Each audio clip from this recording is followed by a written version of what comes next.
All right, welcome back. Once again, same agenda, different location. So we are going to jump right in with Deuteronomy chapter 31. So in this chapter, we see Moses trying to start to hype the people up. He's like, look, I'm not going to the promised land with you, but when you get there, God will be with you. He will help you overcome. He will help you fight off the inhabitants of that land the same way he helped you conquer the kings of the Amorites. He also speaks to Joshua. Moses tells Joshua, God is going to be with you the same way he was with me. And then Joshua and Moses go to the tabernacle to hear from God. So God explains that Moses is going to pass away, and once Israel gets into the promised land, they are going to turn away from God. They're going to start serving the same gods that the inhabitants of that land serve, and God is going to have to turn his face away from them. So Moses writes the words of the song. He teaches the words to the people. He finishes writing out the book of the law, and then he gives it to the Levites so that it can be placed in the Ark of the Covenant. In chapter 32, we get to see the song about how good, how merciful, how patient and kind he was with Israel, and how they still turned their back on him for other gods. God said his anger and his jealousy was kindled because they turned to other gods instead of serving him. So in verse 21, God says, I will make them jealous with other nations. And if we turn to Romans chapter 11, verses 11 through 24, we get to see more about what God was talking about, and we get to see who this people is that he is going to use to make Israel jealous. So when you read all of those verses, we see that group of people he was going to use to make Israel jealous is actually the Gentiles, which is us. Any nation that is not a Jew is considered a Gentile nation. So that nation that he uses to make Israel jealous is the Gentiles, and the church is included in that. Because he offered himself to Israel, he wanted to be the God of Israel. When they rejected him, he said, fine, I will share myself with the rest of the world. And his son died on the cross to save the entire world. So now all of us have the opportunity to choose Christ, to choose God to be our one and only God. And that is how he ends up making Israel jealous, by opening himself up and allowing other people to have access to him. And now we have that. We're the people group that makes Israel jealous because now we have access to their God. But again, because God is gracious and merciful, he's going to avenge his people. He's going to deal with the enemies of Israel that take them captive. But because God is gracious and merciful, he's going to avenge his people. He is going to make sure that he conquers their enemies. And then God tells Moses to go into Mount Nebo, and from there Moses will be able to see the promised land, and that is also where he's going to die. Then in chapters 34 and 35, we see that Moses blesses all the tribes, and if you notice, you'll see that Simeon is actually left out.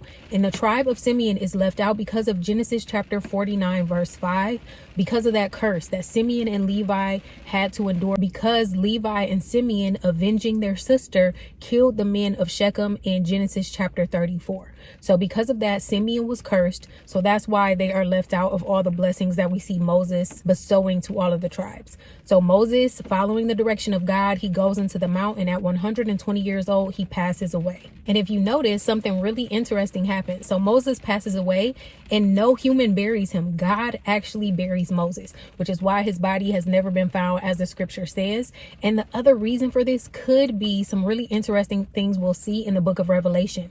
God is not finished with Moses yet, so that could be the reason why God chose to bury him. Nobody knows where his body is, because God is not done with Moses, and we will see that when we get to the book of Revelation. Then we see that now that Moses has passed away, Joshua is now in charge, and that spirit of wisdom and everything that he needs to lead this people is now bestowed upon him. And now we transition into the book of Joshua. So in chapter 1, we see that the people mourn for a time, but then God says, look, we have to get back to work, okay? My servant Moses is dead. Joshua, it is now your turn to pick up where he left off and take these people into the promised land. They need to go possess the land that I have set aside for them. God also tells Joshua that he needs to meditate on the law day and night so that he has all his instructions. He understands the commands and the expectations God has for him. And then we see Joshua remind the tribes of Gad, Reuben, and the half tribe of Manasseh of the promise that they made with Moses, that even though you have chosen your promised land on the other side of Jordan, you promised that you will go in battle with us to possess our land in the promised land on this side of Jordan. And I think what's so cool about seeing Joshua be in this position of power is that we saw Moses disciple disciple him for years.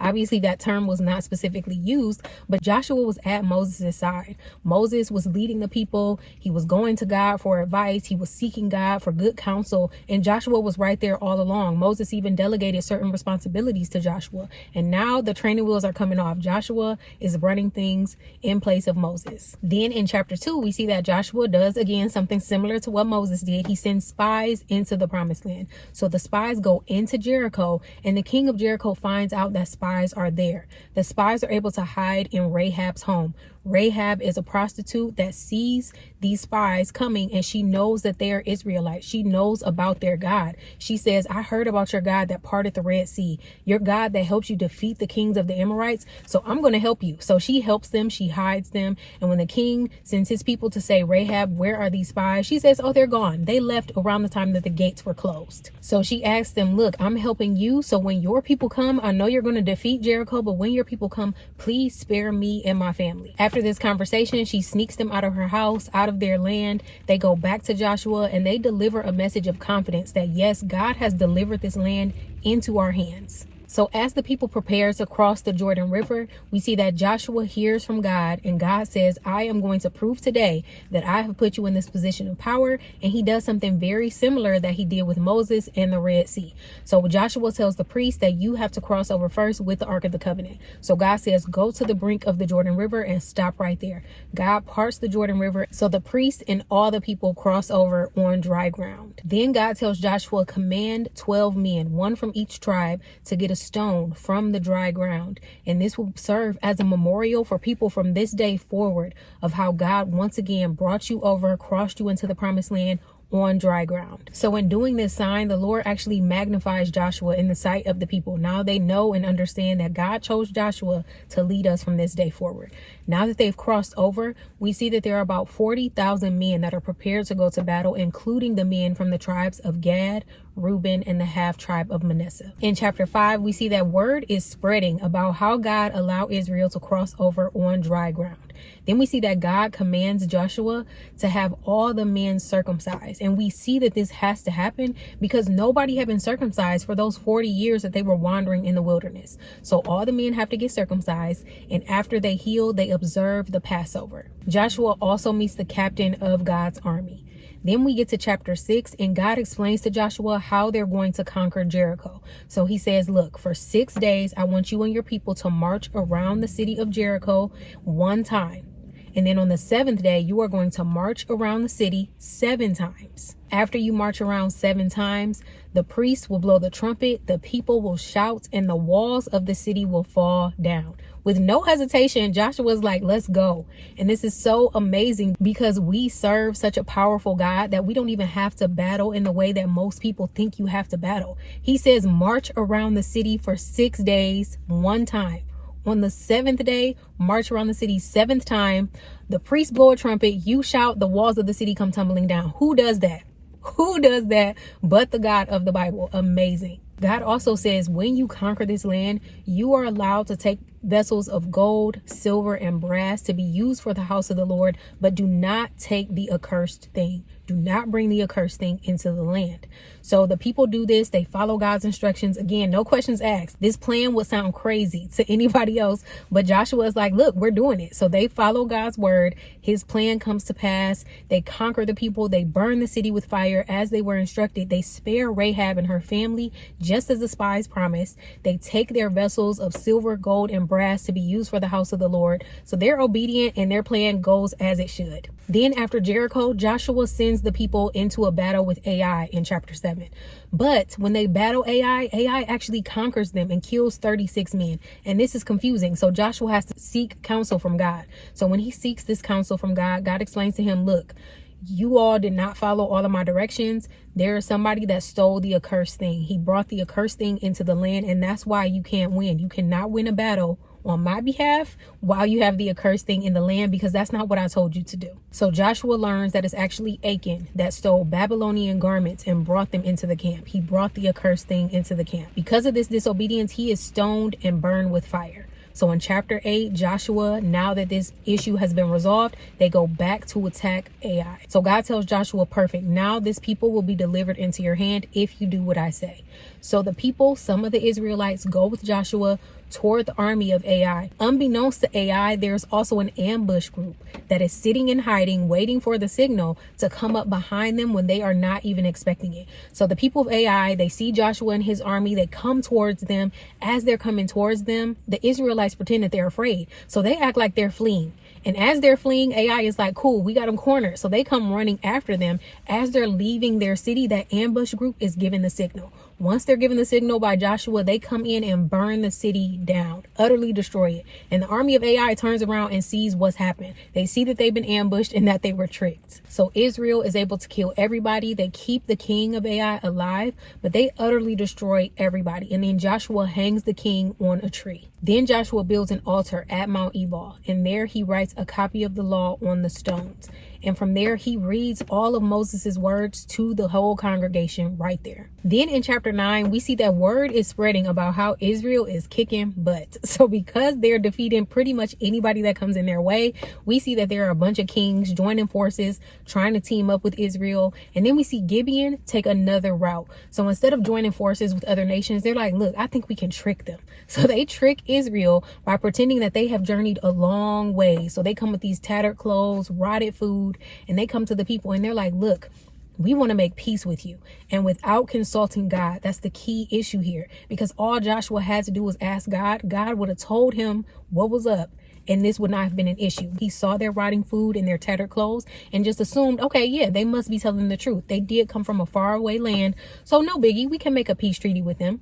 So they make this peace treaty, and then 3 days later, Joshua realizes what happened, that this is a neighbor nation that they should absolutely be wiping out. But because they already made this covenant, they can't backtrack on that. So instead of these people being defeated, being killed, utterly destroyed the way God would have wanted, now these people become their servants. Then in chapter 10, we see that other kings now are aware that Gibeon is under the protection of Israel. So 5 kings once again pair up and they want to attack Gibeon. So they're conspiring, and the reason they're doing this is because Israel already was intimidating. They have the God of the Bible on their side, so people were shook. But now that they have Gibeon, which was another great nation, Israel just looks even more massive than before.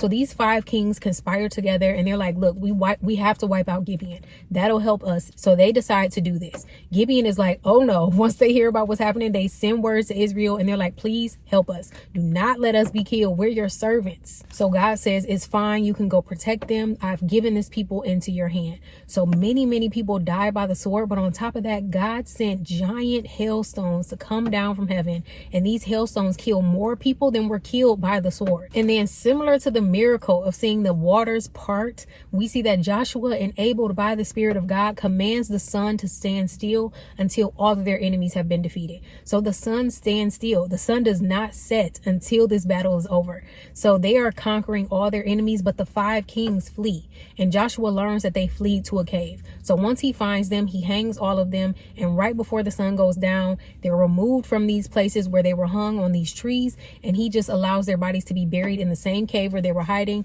And that's how he defeated those 5 kings while helping the nation of Gibeon, who they are now using as their servants. And as this chapter is wrapping up, we see that Joshua is killing people, taking cities, taking land as he goes, doing exactly what God told him to do, because remember, they have to utterly destroy all of these nations because these nations were not living in a way that pleased God. So he is using Israel to punish these nations while also giving Israel the good of this promised land, this land that he gave to this people that he promised to them generations before. And then in chapter 11, more kings try to do the exact same thing. These kings try to forge together and they're like, look, if we join forces, we can beat Israel. But God tells Joshua, don't trip. I'm gonna give them into your hands the same way I gave everybody else into your hands. So once again, Joshua annihilates all of these kings, all of their armies, and all of this land that they're acquiring is the inheritance of Israel. So Joshua gives this land as a possession to the tribes as God tells him to assign it to these different tribes. So in chapter 12, we get a summary of all the lands that were conquered on the other side of Jordan with Moses, and a summary of all the lands that have been acquired with Joshua on this side of the Jordan. In chapter 13, we see that God tells Joshua, look, you're getting old, man. but he reviews all the other lands that still need to be conquered and the land that Israel has to go on to possess. So the remaining tribes divide up the land as God commanded Moses. And then we see that Caleb actually goes to make a request because he wholly followed the Lord. He had complete faith that God would deliver the enemies into their hand back when he initially spied out the promised land. So he says, because I was obedient, I'm coming boldly to ask, can Hebron be my possession? And because he was obedient to God, his request is actually granted. He is given Hebron as his possession. And this is so encouraging for us to know that when we're obedient, when we are in the right will of God, that we can make bold requests regarding the promises that he's already granted us. I think the really important thing to remember when we're requesting things and we're asking for specific promises from God is to remember that very first video about understanding that the entire Bible is for us, but the entire Bible was not written to us. So that letter analogy I gave, where if my grandmother leaves me a letter, she explains, Brittany, this is what you do to build a successful multi-million-dollar business. So you follow step A, step B, step C. And enclosed, I've given you a check for $500,000 just to get you started. So if my grandmother leaves me that letter and that money, and then my best friend finds that letter sitting on my desk, she reads this letter, she follows the steps on how to build a multi-million-dollar business, it would not make sense for her to come up to me and say, okay, Brittany, where's the check for $500,000? Because that letter was written to me. But those instructions can be for my friend. She can follow those same instructions and build a thriving business the same way I will. But that promise of the enclosed $500,000 was to me, not to her. So the same thing applies. If we're obedient and we're following God in his perfect plan and will, then yes, we can boldly make requests regarding the promises he made us, but we have to be mindful that we're not making requests that he promised specifically to Israel. So there are promises specifically to the church and to Israel. We just have to be mindful that we're making the correct request to God in line with what his word says. Then in chapter 15, we see an explanation of all the borders of the land that will be inherited by the tribe of Judah. So all of their land, all of their cities, what those specific borders will be. Then in chapters 16 and 17, we see the inheritance of Joseph's children, Ephraim and the other half of the tribe of Manasseh that chose to take their inheritance on this side Jordan in the original promised land. Very interestingly, these people, Ephraim and the other half of the tribe of Manasseh, come to Joshua